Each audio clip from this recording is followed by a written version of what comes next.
The night everything collapsed began with a smirk and ended with silence so heavy, it felt like the air itself had turned against me. I had no idea that in a single evening I would lose 5 years of savings, the illusion of family, and the version of myself that still believed trust was something safe. When my brother-in-law Kyle Henderson leaned back in that lake house living room and said they needed it more than me, I did not yet understand that I was not witnessing a loss. I was standing at the edge of a betrayal that had been planned long before I ever arrived. My name is Evelyn Carter, and for most of my life I believed family was the one place where you could safely put your guard down. I grew up in Portland in a small home that always smelled like wood polish and fresh coffee. My parents ran a modest hardware store on the edge of town, and it was the kind of place where people came not just to buy tools but to talk about their lives. They raised me on discipline, honesty, and the belief that nothing in life should come from taking what belongs to someone else. My younger sister Allison Carter grew up in the same house, but she always felt like she belonged to a different world entirely. Allison moved through life with a lightness that often turned into carelessness, while I spent summers organizing inventory in the store and learning how every dollar mattered. She chased excitement, parties, and attention that never lasted. My parents worried about her, but they never pushed too hard. I always stepped in, always defended her, always believed she would eventually find her way. I told myself that patience was love, even when it started to feel like I was the only one holding our family together. Everything changed when I was 25. A drunk driver ran a red light one rainy night and took both of my parents in an instant. There was no warning, no goodbye, only silence where their voices used to be. Alice and I sat in a cold office days later listening to a lawyer explain what was left. The house, the store, and a small savings account were divided between us. Grief made everything feel unreal, like we were watching someone else's life fall apart. I used my share to start a boutique I had been dreaming about for years. Allison used hers to follow Kyle Henderson, a man who appeared in her life like a sudden storm. He was charming in a way that felt too polished, too rehearsed, like he knew exactly how to be what people wanted before they even asked. Within months they were married. Within a year Allison stopped sounding like herself. She spoke softer, hesitated more, and always seemed to check his reaction before finishing a thought. I noticed the change, but every time I asked, she dismissed it. She told me Kyle only wanted what was best for both of them, yet her eyes never fully agreed with her words. Still, I told myself relationships were complicated and that I should not interfere. I wanted to believe she was safe, even when something inside me quietly disagreed. The lake house reunion was supposed to fix everything. Uncle Robert Carter organized it as a family reset, a chance to breathe together again after years of distance and tension. I arrived with hope I did not realize I still carried. The drive felt peaceful, the lake shining under the sun like it was welcoming me into something gentle. Emma, my closest friend, met me at the dock and hugged me tightly, but her voice carried a warning when she told me to be careful. Inside the lake house, everything looked warm on the surface. People were smiling, conversations were flowing, and for a moment I let myself believe things might finally feel normal again. But Kyle Henderson filled every space with his presence. His laughter echoed too loudly, his confidence felt too sharp, and every time Allison looked at him, she seemed like she wanted to say something she was not allowed to say. The first sign that something was wrong came quietly. My laptop was in the guest room exactly where I had left it, yet something about it felt different. The angle of the screen had shifted slightly.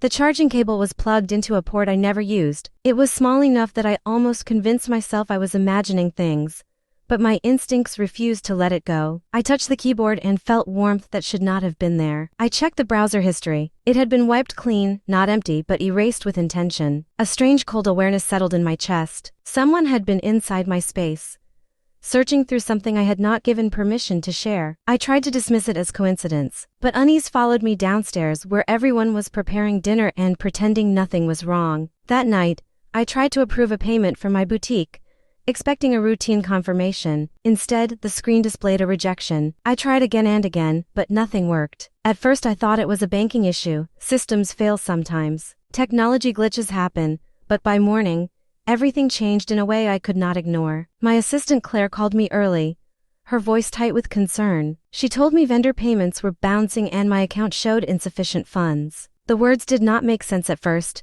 I remember sitting up slowly, my body already knowing what my mind refused to accept. When I opened my banking application, I watched the balance load. 0. Every dollar I had saved for 5 years had vanished. I walked into the kitchen in a haze. The smell of coffee and breakfast felt distant, almost artificial. Conversations slowed as I entered, and when I said my money was gone, The room fell into stunned silence. Emma rushed to my side immediately, but others froze in place, unsure whether to believe what they had just heard. Kyle Henderson did not move.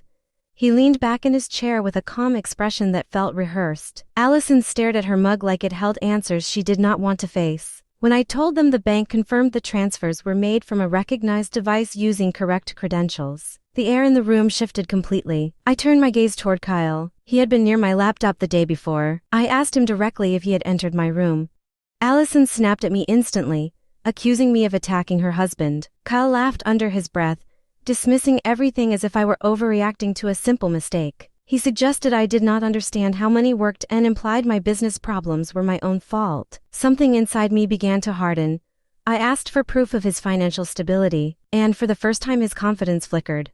He refused, claiming he did not owe me anything. Then he leaned forward and said the words that changed everything. He said they needed it more than me. The room erupted in shock, but I barely heard it. My focus narrowed until only Kyle existed in front of me. It was not just theft, it was calculated, personal, deliberate. I realized then that I was not dealing with confusion or misunderstanding. I was dealing with betrayal that had been carefully arranged. I do not remember sitting down. My body felt disconnected while my mind became painfully clear. Allison tried to speak, but her voice felt distant. Kyle sat back like someone who believed he had already won. That confidence triggered something deeper than fear. It triggered clarity. I stood slowly, forcing my shaking hands to steady as I reached for my bag. Kyle noticed immediately. His eyes tracked my movement with suspicion. I told him quietly that he would not mind what came next. The room went silent in anticipation. Kyle stood abruptly and told me I was not calling anyone, stepping toward me with sudden aggression. Uncle Robert Carter moved between us without hesitation. His voice was firm and controlled, demanding Kyle step back. Kyle dismissed him, laughing as if everything was still under his control. Allison finally rose, trembling, caught between loyalty and fear. The tension in the room reached a breaking point. Kyle grabbed Allison by the wrist, pulling her beside him in a way that made my stomach turn. It was not gentle, it was controlling, practiced, familiar. I asked Allison what was really happening, but her eyes avoided mine. Before she could answer, Kyle ordered everyone to get ready to leave. I told him no one was going anywhere until the truth came out or until authorities arrived. He laughed again, mocking the idea of police involvement. He believed nothing could touch him. That belief was his mistake. While he spoke, something clicked in my memory. Months earlier, after a security breach at my boutique, I had installed a hidden monitoring tool on my laptop. It recorded unauthorized access, captured device information, and stored timestamps.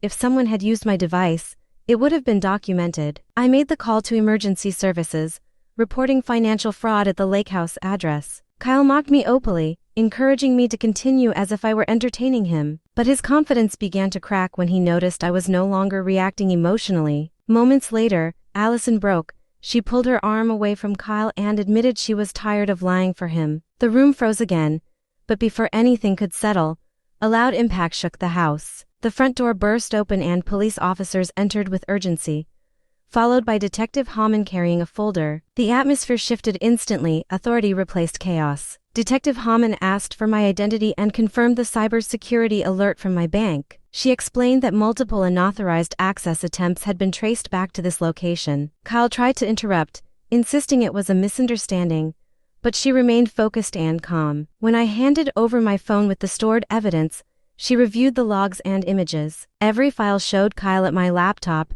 actively accessing my accounts. His confidence collapsed in real time. He stepped backward as officers moved toward him. He tried to blame others, tried to shift responsibility, but no explanation held. When the officers restrained him, he shouted for Allison, but she did not move toward him. Instead, she stood beside me, tears in her eyes but clarity in her expression. For the first time, she chose truth over fear. As they escorted Kyle out, he shouted threats and accusations, but none of it reached me anymore. The power he thought he had was gone.